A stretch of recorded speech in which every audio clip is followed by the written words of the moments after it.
Assalamualaikum warahmatullahi wabarakatuh. Hello everyone.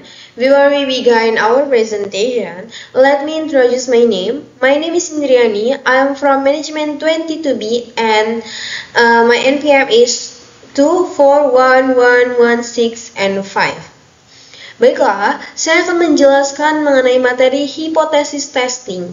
Jadi, hipotesis testing ialah uji hipotesis. Hipotesis adalah metode pengambilan keputusan yang didasarkan dari analisis data, baik dari percobaan yang terkontrol maupun dari observasi atau tidak terkontrol. Dalam statistik, sebuah hasil bisa dikatakan signifikan secara statistik jika kejadian tersebut hampir tidak mungkin disebabkan oleh faktor yang kebetulan, sesuai dengan batas probabilitas yang sudah ditentukan sebelumnya. Uji hipotesis kadang disebut juga konfirmasi analisis data. Keputusan dari uji hipotesis hampir selalu dibuat berdasarkan penguji hipotesis nol. Ini adalah penguji untuk menjawab pertanyaan yang mengasumsikan hipotesis nol adalah benar.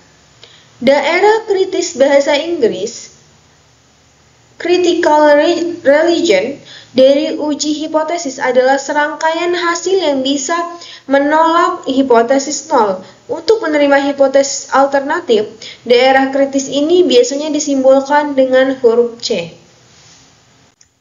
Selanjutnya, prosedur uji hipotesis. Yang pertama, tentukan parameter yang akan diuji, lalu tentukan hipotesis nol atau HO.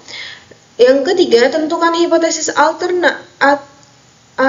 alternatif atau H1. Yang keempat, tentukan AN atau A. Yang kelima, pilih statistik yang tepat. Yang keenam, tentukan daerah penolakan. Yang ketujuh, hitung statistik uji. Dan yang kedelapan, putuskan apakah hipotesis 0 atau H0 ditolak atau tidak. Selanjutnya, hipotesis benefit. Jadi, benefit dari hipotesis ini menjelaskan masalah penelitian, menjelaskan variabel-variabel yang akan diuji. Ketiga, pedoman untuk memilih metode analisis data. Yang keempat, dasar untuk membuat kesimpulan penelitian. Contoh hipotesis, ada pengaruh signifikan yang diberikan. Various kinds of hypothesis. Jadi, jenis-jenis hipotesis itu yang pertama hipotesis deskriptif. Itu ada 3. Yang pertama, pelayanan administrasi pada Universitas XYZ tidak memuaskan. Kinerja keuangan Bank CBA baik. Semangat kerja karyawan PT XYZ tinggi. Yang kedua, hipotesis komparatif. Penggunaan metode X lebih baik dibandingkan metode Y. Kinerja keuangan Bank X lebih baik dibandingkan dengan kinerja Bank Y. Semangat kerja PT XY lebih tinggi dibandingkan dengan semangat kerja PT ABC. Yang ketiga, hipotesis asosiatif. Kepuasan mahasiswa berpengaruh signifikan terhadap loyalitas dosen. Jumlah nasabah berpengaruh terhadap kinerja keuangan Bank X. Semangat kerja karyawan berpengaruh positif terhadap produktivitas karyawan. Selanjutnya, origin and function of hypothesis. Hipotesis dapat diturunkan dari teori yang berkaitan dengan masalah yang akan kita teliti.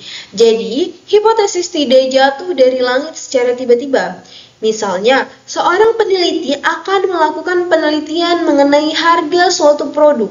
Maka, agar dapat menurunkan hipotesis yang baik, sebaiknya yang bersangkutan membaca teori mengenai penentu harga.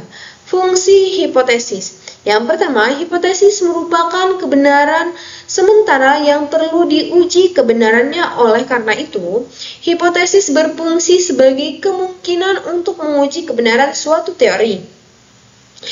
Lalu, jika hipotesis sudah diuji dan dibuktikan kebenarannya, maka hipotesis tersebut menjadi suatu teori.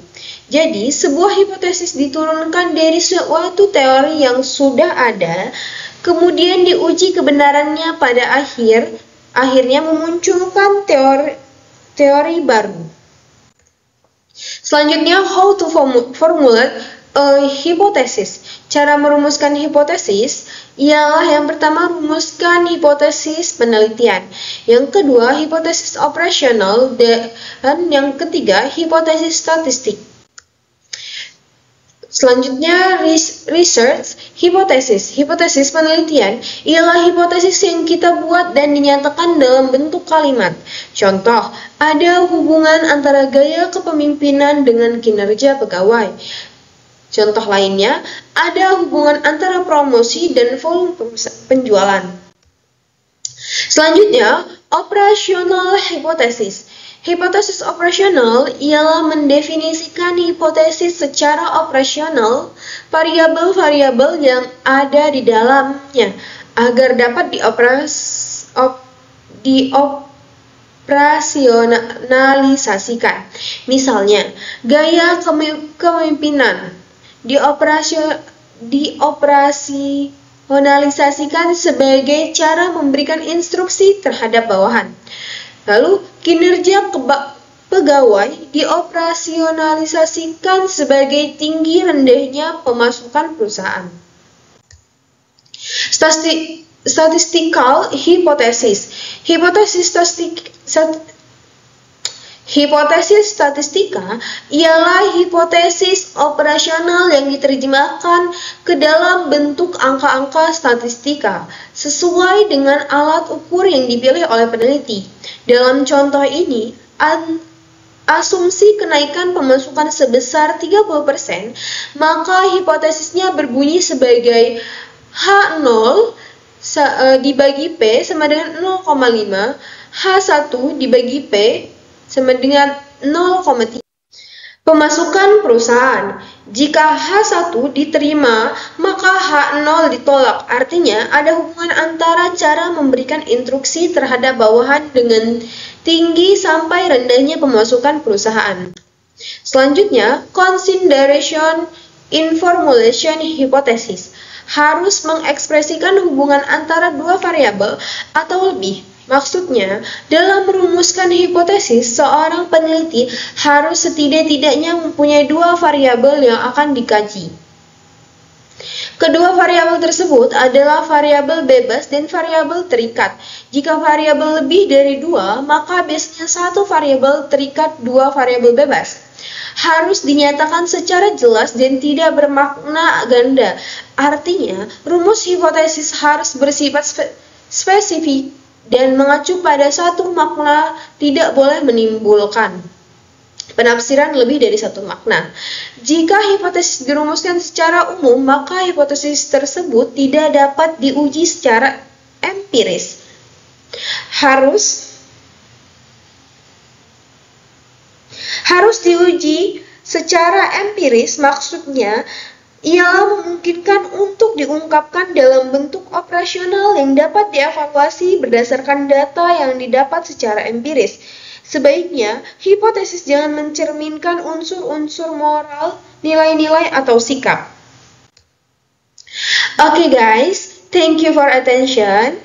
And I say wassalamualaikum warahmatullahi wabarakatuh.